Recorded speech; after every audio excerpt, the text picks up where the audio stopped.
everyone, welcome to Locked In as we try to bridge the gap and really shine some light on the competitive side of Deadlock, the new Valve shooter. And I have a very special guest with me. You guys might know him as TviQ from Florida Mayhem back in the Overwatch League. I know him as Ploopy from My Dong in the beta of Overwatch. TviQ, how you doing, man? Thanks for joining me. Doing pretty well. How about you? I'm surviving. A little bit nervous. You know, it's been a while since we've chatted. You don't let me play with you anymore because I always tank your games. But let's start to dive into this off the bat. Yeah, we don't need to talk about that. So for the newer players, right? I'm really kind of curious in the laning phase, what, in your opinion, separates a good player from a bad player? It all comes down to the matchup. If you can handle the matchup well or not, where you would either be massively denied, and how well you can like basically just keep your creeps on your side of the lane. If you can keep them on your side of the lane, you can use different types of structures for line of sight. Makes it a lot easier to land the CS. Oh, speaking of CS, as we're seeing off the bat here, if you guys don't know, if you melee one of these minions, you get the full amount of souls from it. And I know you really prioritize that the best you can because the whole deny mechanic in this game, I feel like it's going to punish people quite a bit. It will massively. You can see it very well in Dota, for an example. All right, and then also you're like kind of super punches, right? If you guys aren't like familiar and you're seeing the way he's doing it, you can actually use it to get around a corner, correct? And get like some CS that you normally like wouldn't be able to melee.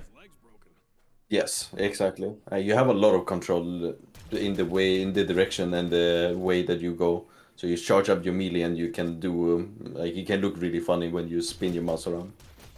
Yeah, if you have the high sensitivity, right? So let's talk about this matchup a little bit, right? You're up against a Kelvin, and you've been fairly aggressive, and you're seeing you're kind of winning the lane just because of obviously these knockups, which I know you're a big fan of with VISCOUS.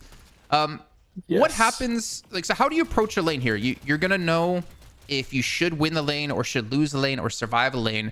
Like, walk me through your whole itemization. Oh wow, that was a sick shot. Walk me through your itemization process about in each of those scenarios, no matter what character you're on. Well, if we start with specifically VISCOUS, right? He scales a lot with the melee damage because he's free. The fists, they scale directly with your melee damage. So not only do your regular melee do more damage as you get melee items, but one of your abilities is scaling with it as well, making it just more efficient to get it specifically early on. Okay. It just makes it easier to land the CS because you do more damage and you don't need to spend that much time out in the open and making it so that they can actually hit you back. The melee items, that is. There is not a lot of heroes that actually scales that well with the melee damage. It's basically Abrams and VISCOUS. All of the others, like they are kind of niche in a sense. Just making them like you can pick them up against certain heroes just because they can't really punish you. But outside of that, it's just these two characters that scale really well with the melees.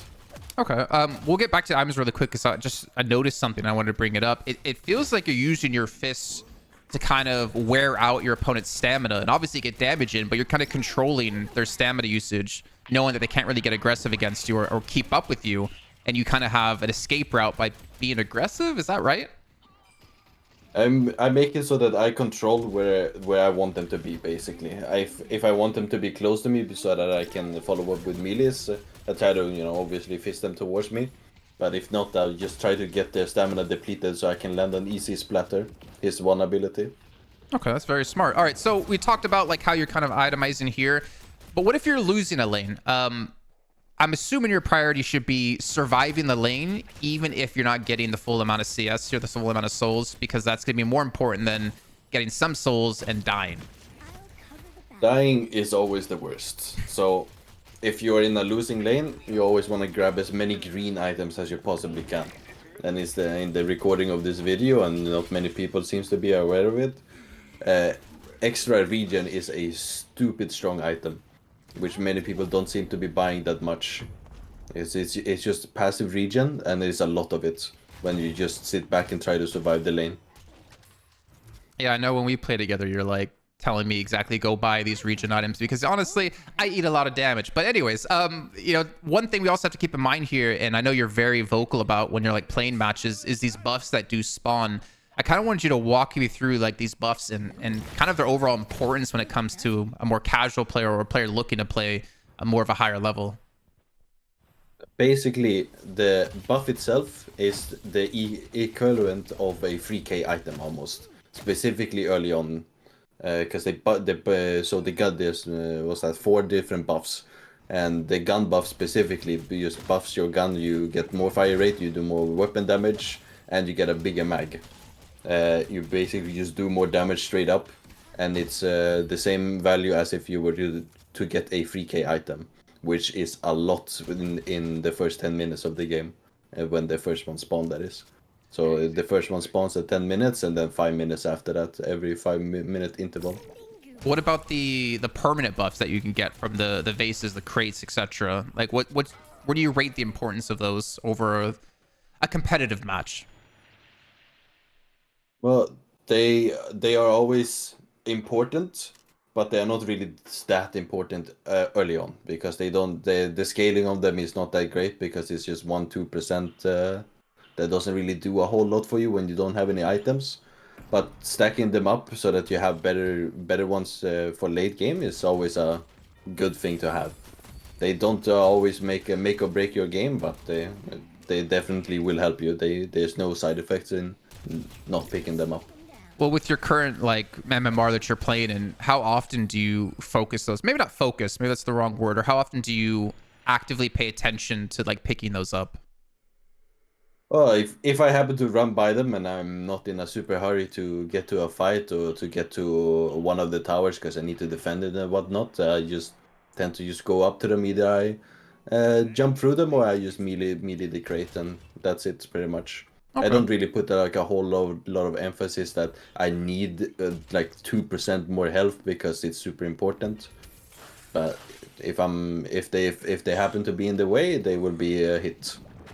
And obviously, I think like esports is going to take off later down the line. I don't think it's such an emphasis right now. Do you think that's going to change down the line potentially, or where it's going to become more valuable when you get to like proper team matches and scrims? They will for sure. Like every percentage matters. Even if it probably won't be like down to the buff that will make or break the game, so to say. But they will definitely matter. Because you can easily get like, I don't know, maybe like 10%, 12% weapon damage, specifically later as they scale. So the later in the game you get, the more the buffs actually give. So later on they will definitely be like actually really valuable. Okay. And I know we've already transitioned pretty much out of the laning phase, as you can see a lot of team fights breaking out. But I was kind of curious, what's your view on like the whole dual lane versus solo lane and where they should be played? I know we've had a couple of events already, and we've seen typically like the dual lanes will play towards the middle lanes, allowing them easier access to rotate and more of a priority on important parts of the map. But what's your thoughts? This is a lot of experimental still, because the map is very different towards like most, if not every single MOBA map. If we look at League of Legends or Dota, right? It's always the safe lane, there's always the off lane and whatnot. But on this one, it's a little bit different, I think, because there's 4 lanes. But I think that the 2 dual lanes, if you were to be able to choose, I think the 2 dual lanes should be on the sides, because there's basically a huge building that you can be standing on top of, and you can basically be safe there. But it also makes it so that it's easier to rotate into middle, and from the middle to rotate outwards. It's kind of difficult to be from the middle. Like either like orange or blue lane. It's kind of difficult to be one of these two as a dual lane and then start roaming. Right. Because you get kind of stuck. You get stuck there, as it's too easy to get to these lanes. And I guess on that note as well, if you're playing the outer lanes as a duo, it's harder to be gank there. But then again, I guess there's more gank potential on the solo players in the middle. But you did kind of mention, right, like the buildings you can play from. And in the latest patch, the patch that we're currently watching this replay on, they added a lot of verticality to these maps, a lot of ropes you can climb, a lot of high ground you can play from. I was kind of curious, like, what your thought on having this verticality is for like more of a competitive aspect of Deadlock. I think it's really great. I actually really enjoy it, Because what if anything, playing TF2 and then playing Overwatch, one of the major things in both games that was really lacking was how to break a stalemate, and those maps that were in either game were a lot of there was almost no verticality in either of these two games. There was like a handful maybe in Overwatch, but there was only some certain heroes that could actually abuse it or like even use it to begin with. So it makes it you can only like just look at your opponents and then just stare at them, and if you have no abilities, no ultimates or anything, then you can't really break the stalemate. You just have to hope that one team makes a mistake. But if we compare it to this game where you can be everywhere and nowhere at the same time, like there's so many places where you can be, I find it really interesting to be able to break the weird stalemates where you basically just can't do anything. You just gotta stare at each other. But in Deadlock, at the current state of things, you can easily just outmaneuver and outposition the opponents, making it so that you don't necessarily need some big item or like big abilities in order to break it. And this actually like leads me to two different like talking paths here. The first one I'm going to start off with is the fact this is a MOBA, but you don't have wards, but you do have high ground. I'm curious, do you think a ward item would be interesting to add in? Because when you get to these late games, if you get caught by yourself trying to farm, trying to catch up, it's Jover. That is true. It is Jover, but I don't think wards really fits in this game yet. I don't.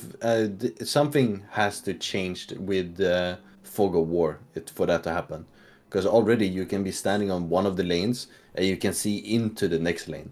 Like you can physically see what is happening on the other one by simply just turning your camera. So which you cannot do in a MOBA, right, for an example, where you play from bird's view and you only see so much. And with that in mind, I don't think that wards has that big of a play yet, because there would be too much vision, I think. Okay, and then you talked about like using this high ground to outmaneuver your opponents. I gotta ask, like, how important is your movement in this game? I mean, using your stamina perfectly, like you're seeing your dashes for limited ammo, etc. I feel like if one team's gonna be better at movement than another team, they're generally gonna win those matches. Is that right? They will definitely have a massive advantage, because using your movement in order to reposition constantly during a fight will be so ever important, as it's very easy. There's a lot of characters already. We have so many heroes that just has so much lockdown already, making it very difficult to either get away or to just like to catch somebody. So it makes it really important that your movement is either on point or that you have abilities or items that makes it so that you can maneuver better. Okay. I'm actually, I mean, since you brought it up, do you think there's too many heroes in this game that have too many CC and effects? Yeah, I think it's too early to say. I want to say yes and I want to say no. Because it's annoying, but there's way to play around it. You can buy items, you can save people, you can... there's a bunch of stuff that you can already do in order to outplay it, basically. And I think that is what's really important, but that's what I think it's fun and interesting with the game. And that perfectly leads me into, I think, a best way to describe you as a player is, I feel like you play with more of a support mentality, at least what I've been seeing in Deadlock. I know in Overwatch you like to play like Genji, Tracer, you like to be the focal point originally. Of course, you're Farah, I can't forget her. But I noticed when you play, you buy a lot of these active items and you're typically like an enabler. Like for instance, if a pocket comes in, you have an enemy team, I always see you have like a silence to be ready so we can't escape you. Is that generally the kind of role you enjoy playing?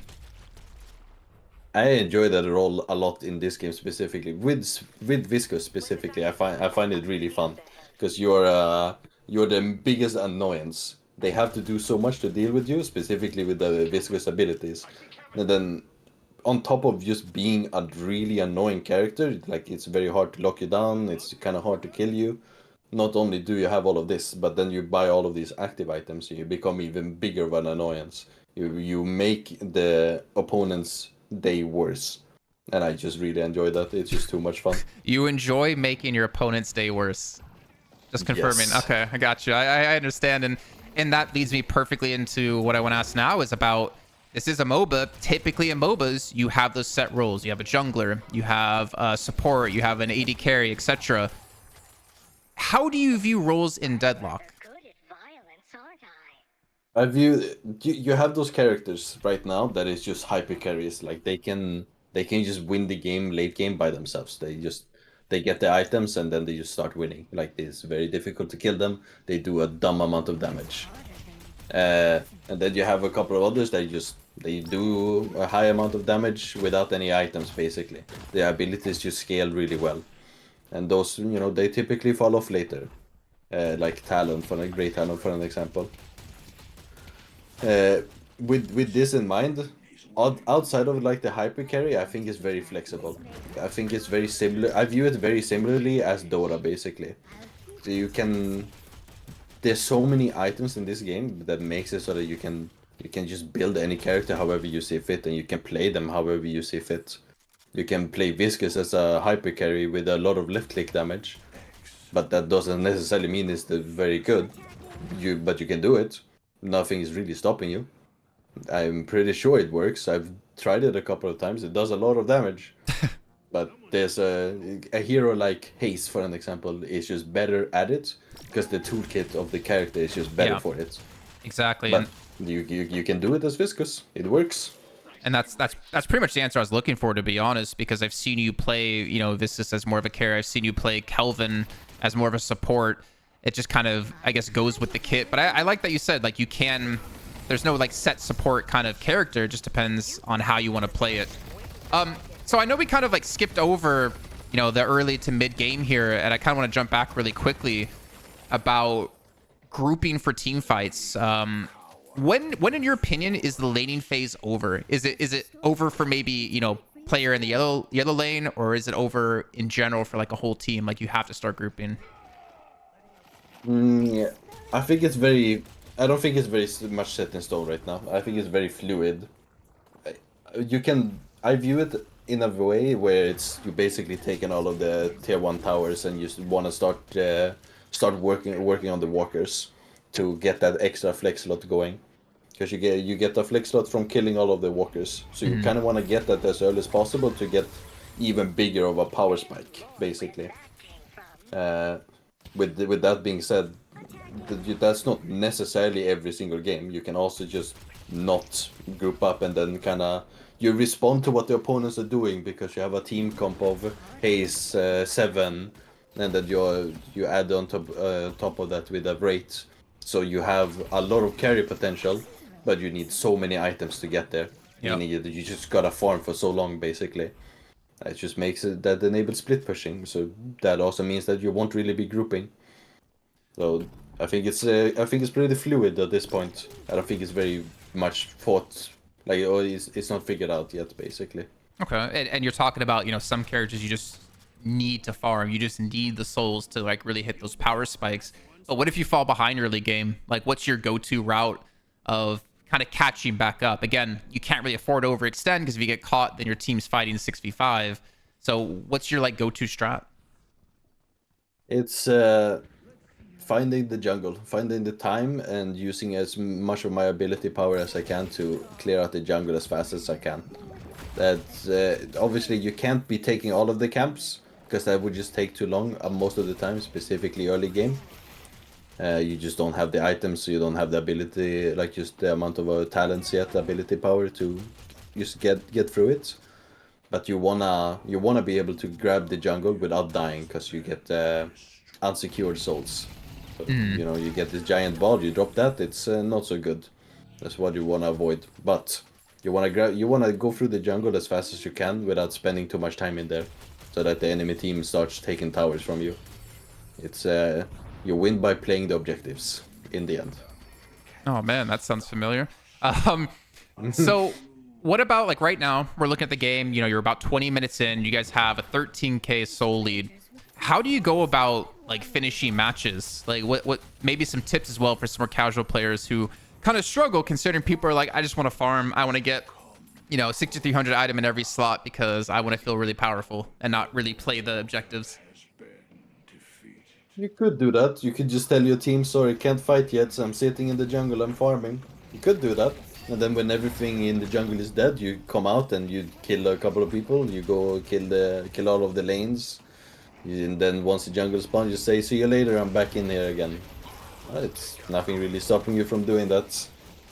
There can be a strat. Well, let me rephrase it. What's like your go-to way of finishing matches? Like, how do you know you're strong enough? How do you know when to start pushing for it? Or again, like a tip for people who struggle to close out a game. It's most of it comes down to figuring out what items you want, basically. You have your early power spikes, and you have your early items. You fill out your items with the 1200 and the 500 items slot, basically. Once you start getting your full inventory, you're gonna have a bit of a power spike most of the time, and generally. If you hold tab in the game right now, one way to determine if you're ahead or not, outside of just the souls, because the souls can also be pretty misleading. The supports, or not the hyper carries, can also have a bunch of the souls on the team. But if you can also look at the AP in the game. So in the game currently it's 148 versus 110. And that is a lot of the power in your characters. Basically having as many tier 5 talent points in your abilities as possible. Most of the time that is going to yield a bigger power spike than items early on. Because they just scale better than the items that you can get in the first 10 minutes of a game. And that is a easy point to say that we are strong now, we should group up and we should take walkers. And basically get ahead in souls that way. Mm-hmm. Okay, I actually like that. I like how you point out like the APs definitely more important than items, especially early on. We are seeing you take the mid boss here, which I'm assuming is going to turn into an eventual push and a win. But one thing that kind of stands out to me when you look at Deadlock, and you know, leaves a bad taste in my mouth thinking about other games that have done the same format, the whole 6v6. I know I wasn't a fan of it in Overwatch. It creates just too much clutter and everything. But what's your thoughts on like 6v6 Deadlock Esports? Or do you think there should be a change?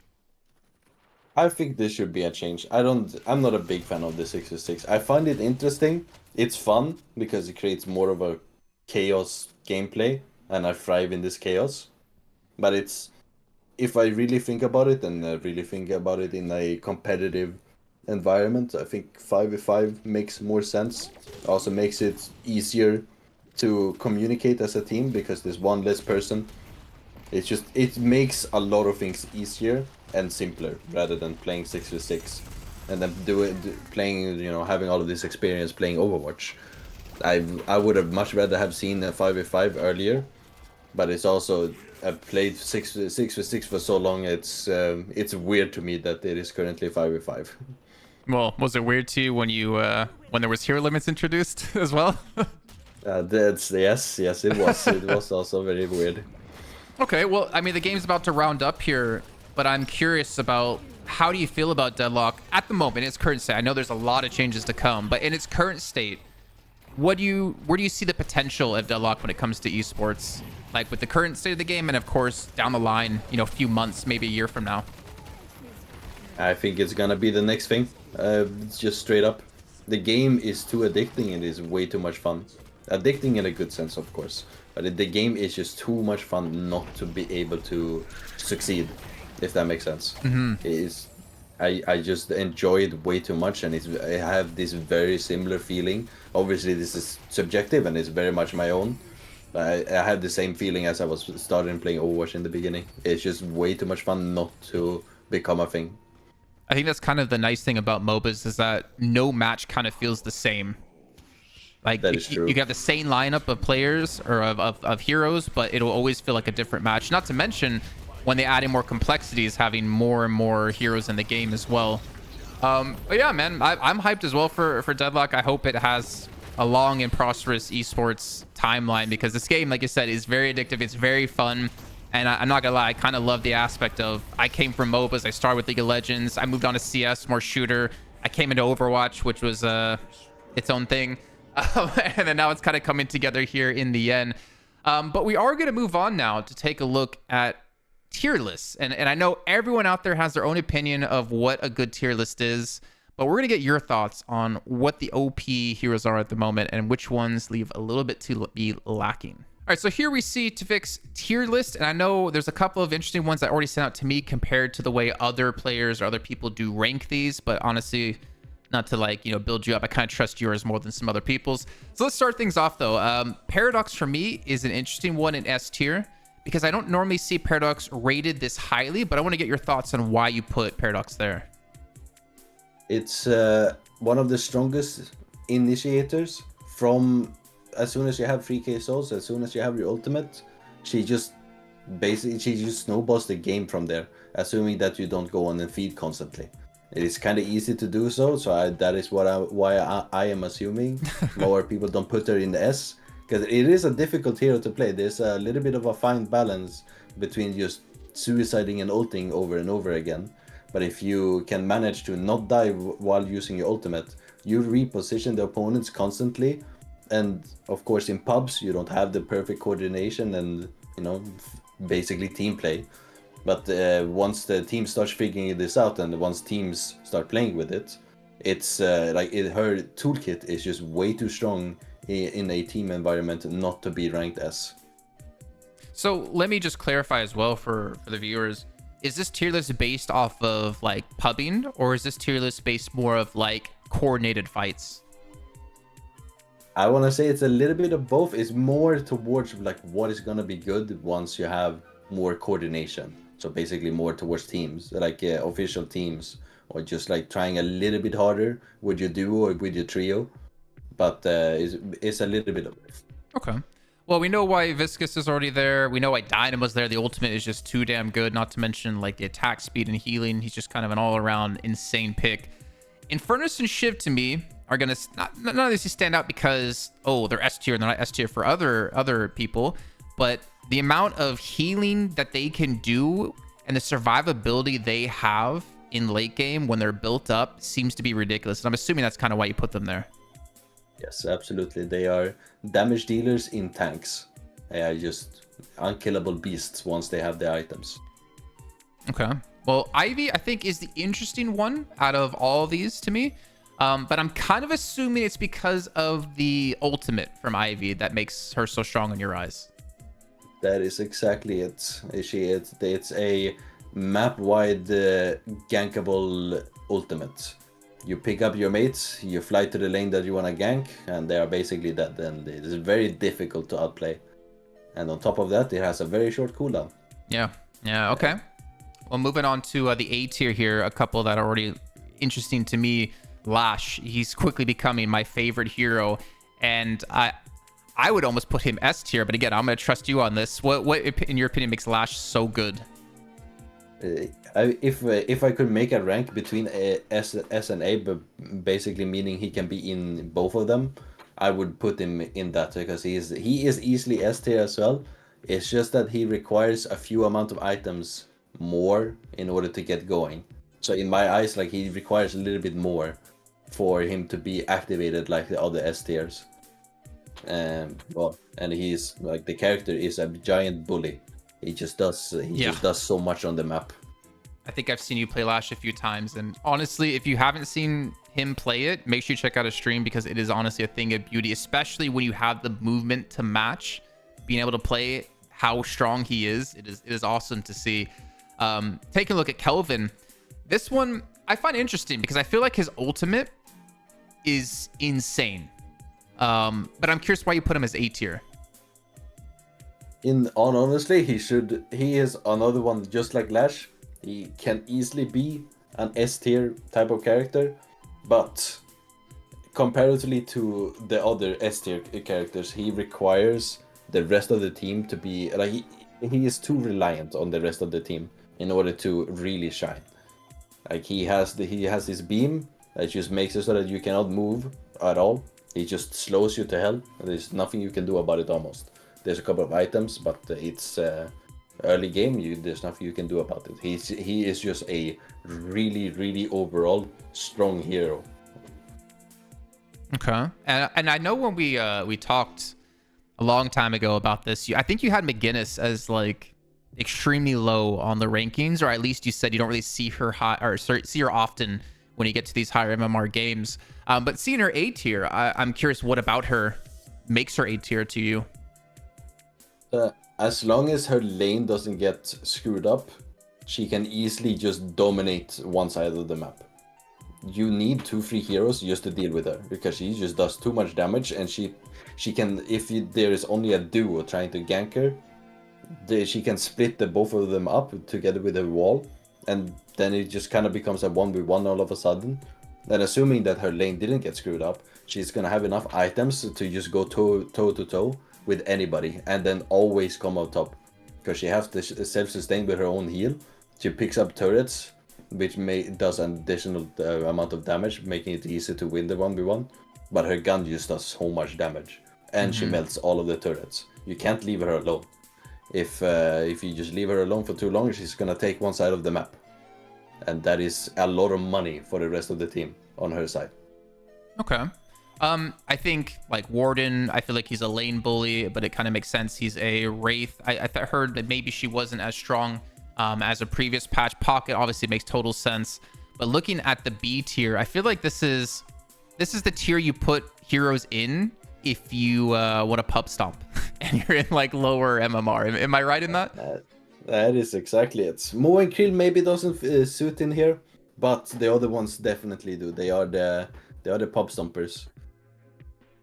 Okay, and then of course I know a certain Snurk is gonna be really sad to see this, but Lonely Robot, the only hero you put in C tier. Why is that? It is a pub stomper. There's the only word for it. Like it's how it's always going to be. Too much impact in the character is in the hook, and if you can't land in the hooks, you have no impact. Obviously, if you land every single one of them, you're gonna have an insane amount of impact. It might as well be an S hero. But landing every single one of them in every single one of your games, I'm sorry, but if you do that, then you're the best player in the world. Okay, and then what about one last thought on him? What about his stacking damage buff that he gets on his bombs? I mean, it's really nice and all, but unless every single game is long enough and you are almost like there's almost no way you don't get high enough without just consistently suiciding. True. Makes it so that you just give the other team a bigger lead. It is a little bit too hard to get it high enough, fast enough. Okay. Well, I think that's gonna wrap up the tier list. I think this video has already gone on about 30 something minutes, and I don't think people are gonna sit there and watch the entire thing, but they'll skip through, they'll find the good stuff. But I want to give you a chance to kind of talk about, like, I'm assuming you're gonna be looking to become pro in Deadlock. I know you stream. Like, hit us up with like a quick little like sell yourself to me. Not actually. Sell myself out. Yeah, yes. sell out. Let's hear the sell out. Obviously, the only thing that matters is the streamer, which is at TviQ UE on Twitch, and that's the only thing that really matters. And obviously, I stream as much as I possibly can, maybe a little bit too much, just like I did playing Overwatch. Do you have a Discord people can come to ask you questions or anything? No, not currently. Okay, well, that means you just have to go to his stream and ask him the questions there.